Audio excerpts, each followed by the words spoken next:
Alright, no intro, let's cut to the chase. With the Elden Ring DLC just around the corner, that means new weapons, so I wanted to use a weapon type that was kind of lacking in the base game. Sleep weapons. Rules are, I can only deal damage with things that inflict sleep. So I decided to commemorate this wonderful occasion by throwing myself off a cliff. It's limb grip time. Save a cowboy, get a horse, pick up grave robbing as a hobby, touch a strange glowing rock, commit not theft, I promise you it's a good idea, pillage more bodies, use our plunder for personal gain. See? Personal gain. Now we can actually do something called dealing damage. Commit more not theft, everything you can pick up belongs to you.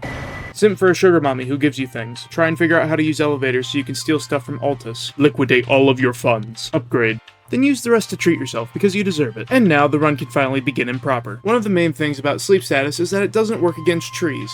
However, I'm still gonna try anyways, because I thought it was funny. Also, the damage, mostly decent. If you can keep up stance pressure, it definitely helps. We kill this bad boy for his physic tears. Like me, Margit can also be put to sleep, but also like me, he doses so much energy drinks and caffeine that he'll die before that happens. In order to maximize profit, I fight these clean rot knights for their golden scarab talisman. They fall asleep easily, which makes the fight a cakewalk, but it's here that I kinda notice some problems about sleep. Unlike players, enemies will continue to attack after they've been knocked unconscious, and then will only fall asleep after they've finished their attack. If their attack is too long, they just won't go to sleep. I just absolutely love that sound. First Great Rune boss is Godric, because why not? I need the easy runes, and I also need, well, the Great Rune. He actually gets put to sleep quite easily compared to Margit, and just takes punishment like a champ. See, he even had a good laugh about it. Getting a riposte into sleep is actually the funniest thing, but unfortunately I didn't take advantage of that because I'm an absolute moron. Thankfully, he makes himself a punching bag in the beginning of the second phase, and I can take him down quite easily, despite my continued egregiously dumb mistakes. And of course, we end the fight with a beautiful I am the Lord of all that is golden. Unfortunately, the big dumb idiot continues to monologue after death. We do a little potion subterfuge and then agree to conspire against our sugar mommy from earlier on. For damage. But we don't actually conspire because we heard the festival was in town and we wanted to have some fun. After crying about getting bullied at the festival, I decided to take my anger out on the Godoskin Noble.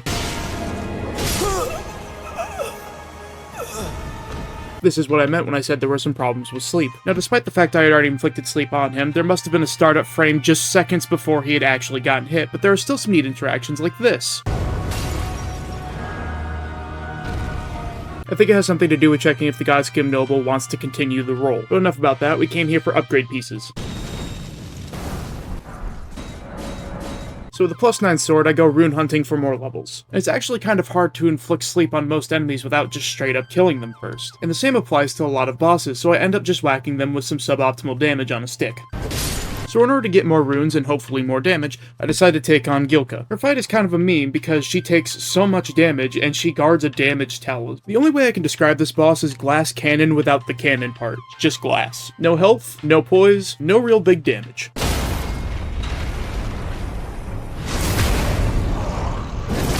But that's one more talisman to increase my damage, and a lot more runes from this knight's cavalry. Going back to Radahn, I managed to almost take him down the first time, so then I returned the second time and actually managed to take him down. I then commit unforgivable sins and decide to travel underground, losing footage of beating the Mimic Tier, but honestly it wasn't that interesting of a fight anyways. I continue the Ronnie quest in order to get the Dolores the Sleeping Arrow puppet, which is a spirit ash that can use, surprise surprise, sleep arrows. I mainly use her to avoid problems that might arise with using the Mimic Tier, such as its damaging mist aura upon being summoned, and also to just make the challenge a little bit harder for myself. Because I'm mainly going around collecting runes, I decided it might be fun to actually fight a giant deer. This was a long fight with my tiny sword and its huge thigh gaps. I swear I'm not compensating. I do some really easy, relaxing parkour. And decide to fight the boss that can give me the most amount of runes right now, which has been sped up for entertainment value.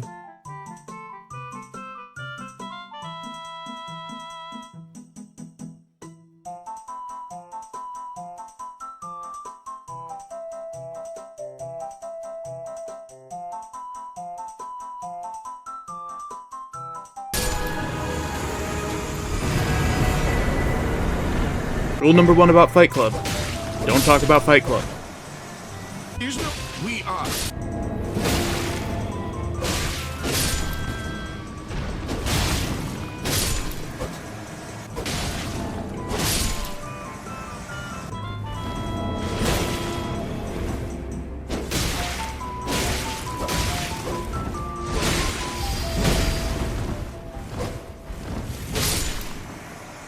Taking a break from Fight Club, I decided to get more runes, and then take on the Draconic Tree Sentinel.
Actually a pretty decent fight. Farming some more runes before going on to fight Golden Godfrey, who can apparently be put to sleep? You wouldn't really think so, but somehow you can. The Morgott fight is decent, and damage is keeping up quite a bit. However, this is one of the prime examples of how when you sleep an opponent, they'll still be able to finish up their attack before actually going to sleep. But aside from me overestimating the powers of sleep, the fight mostly went off without a hitch.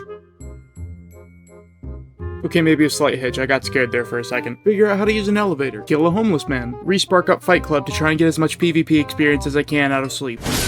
This fire giant fight is probably where I noticed the damage drop off the most, so I sped up the footage so you could see the damage I'm doing without it, you know, well, taking forever to show the whole fight.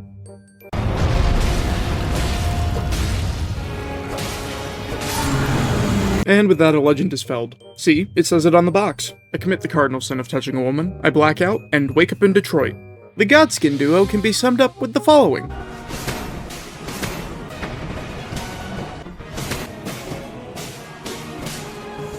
It was mostly uneventful. And now it's time for the Beast Clergyman and Macleod.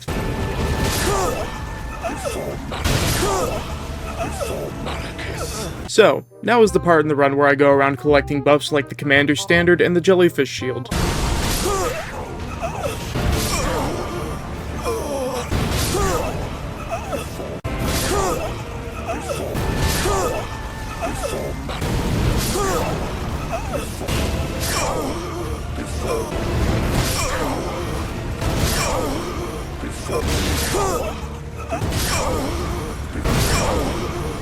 And the only footage that got corrupted was the winning fight. Lucky me. I made the tactical decision to swap over to the Mimic tier, which uses my weapon, which is a sleep weapon, so it still works and keeps up pressure.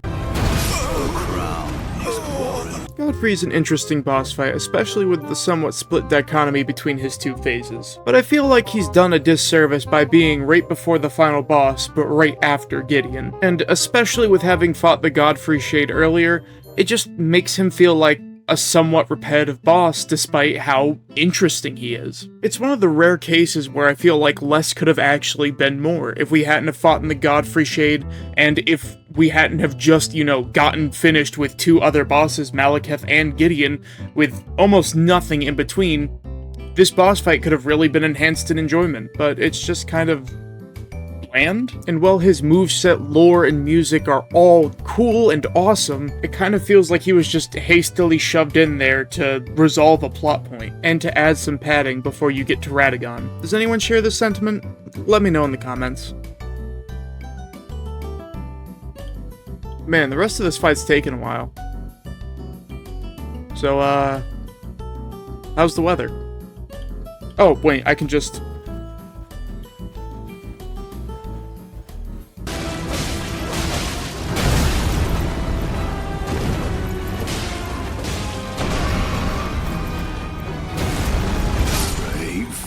Tarnish. For anyone who wants a tip for fighting Radagon and the Elden Beast, a Sacred Cross Tree Tower Shield is one of the greatest things I can recommend to help out. A 95% physical damage negation with a 75% holy damage negation, with armor and talismans set up for both physical and holy damage negation. Surprise, surprise, it helps negate physical and holy damage. The following fight would be played out in full to exemplify this. And also how bad I am at the game.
So yes, you can beat Elden Ring with only sleep weapons, I just suck at it.